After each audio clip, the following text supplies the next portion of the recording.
A Suprema Corte da Alemanha decidiu hoje que é inconstitucional a lei que previa a prisão de médicos que receitassem medicamentos que iriam abreviar a vida. Com isso, a Alemanha permite o suicídio assistido por médicos. Essa foi a notícia do dia 26 de fevereiro, publicado na Folha de São Paulo. Gostaria de trazer algumas informações. Primeiro que 81% dos alemães aprovam o suicídio assistido por médicos. E o que acontecia na Alemanha é que quando um paciente ou outro decidia tomar esse caminho, precisava viajar. E como que funciona na Europa? Bem, a eutanásia é permitida na Holanda, Bélgica e Luxemburgo. Já o suicídio assistido permitido no Reino Unido, Suíça, França e países escandinavos. É descriminalizado na Itália. Semana passada, o Legislativo de Portugal descriminalizou a eutanásia e o suicídio assistido. Só faltando agora o presidente sancionar. Quais são as diferenças desses termos que eu utilizei? Eutanásia significa quando o médico vai injetar ali uma substância que vai abreviar a vida do paciente.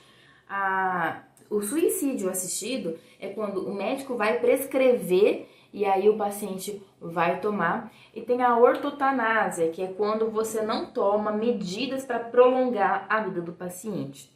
Essa ortotanásia acontece em vários países, inclusive é permitido aqui no Brasil. Na prática, o que acontece? Se a gente for pegar por parâmetro o Sistema Único de Saúde, os hospitais públicos, o que acontece, a prática comum é a distanásia.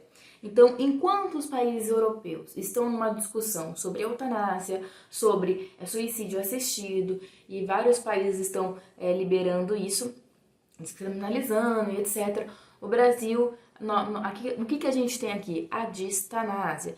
O que é isso? É quando o paciente morre de uma maneira humilhada e sem dignidade nos leitos aí do CTI, principalmente no SUS. Ou seja, você prolonga a morte. Distanásia é quando você prolonga a morte do paciente. Não é a medicina, a ideia dela é você curar ou aliviar a dor do paciente, prolongar a vida do paciente.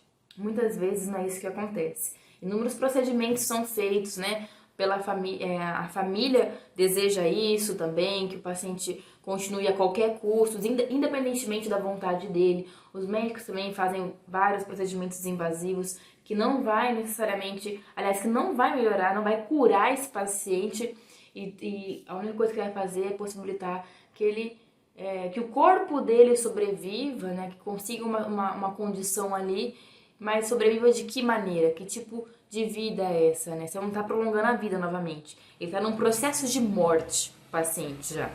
Ele iniciou falência de um órgão, de um outro, tal, está num processo de morte. E aí você fica fazendo a distanásia. E outra coisa, inclusive que o Drauzio já comentou no blog dele uma vez, que no Brasil a eutanásia ativa, ela acontece, e não por meio dos médicos, mas por meio de um sistema que, por exemplo, uma paciente que tem um nódulo na mama, até ela diagnosticar, até ela conseguir tratar, até tudo isso, a doença dela ficou no estágio terminal, já não tem mais como. Isso é um tipo de eutanásia que está liberado no nosso país.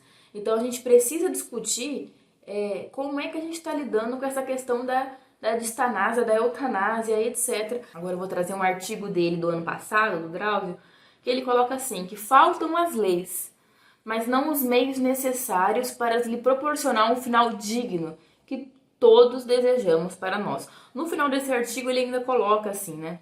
Afinal, acabar os dias em estado vegetal é a derradeira surpresa da condição humana, como dizia, né, Machado de Assis. E aí ele lembrou da questão das condições. Ele coloca aqui que não tem lei, mas tem os meios necessários.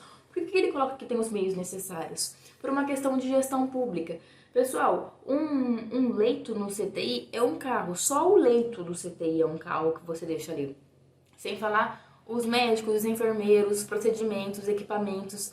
É muito dinheiro que você gasta para não proporcionar e não respeitar a vontade do paciente. Porque quando a gente entra nessa discussão, a gente não está entrando na discussão de É quando exaure toda a possibilidade, quando a medicina ofereceu tudo que ela podia oferecer, inclusive os cuidados paliativos, que é uma outra coisa importante no nosso país e que falta. Cuidados paliativos é quando você já não consegue oferecer a cura da doença, mas você consegue proporcionar pelo menos um alívio. Lembrando que a medicina não tem só a intenção de curar uma doença, mas também aliviar, proporcionar uma melhora na qualidade de vida da pessoa. É o que ele falou, a gente tem condição porque a gente faz coisa pior. Nós já fazemos coisa mil vezes pior, porque a eutanásia, o suicídio assistido é para pequenos casos, pequenos não, poucos casos, aliás, poucos casos de pessoas que já não aguentam mais, né? Não é todo mundo que vai por essa via. E essa legislação que agora existe na Europa é para resguardar o médico que faz, para ele não ser preso, para não perder o CRM, não poder mais trabalhar e etc. Mas não é porque existe essa legislação que isso vai acontecer com você, como um parente, etc. Certo? Até porque o médico não vai tomar nenhuma decisão por ele mesmo. Essa é uma discussão que tá na hora da gente começar a fazer, tá? Não deixe de curtir, comentar, compartilhar e até o próximo vídeo. Muito obrigada!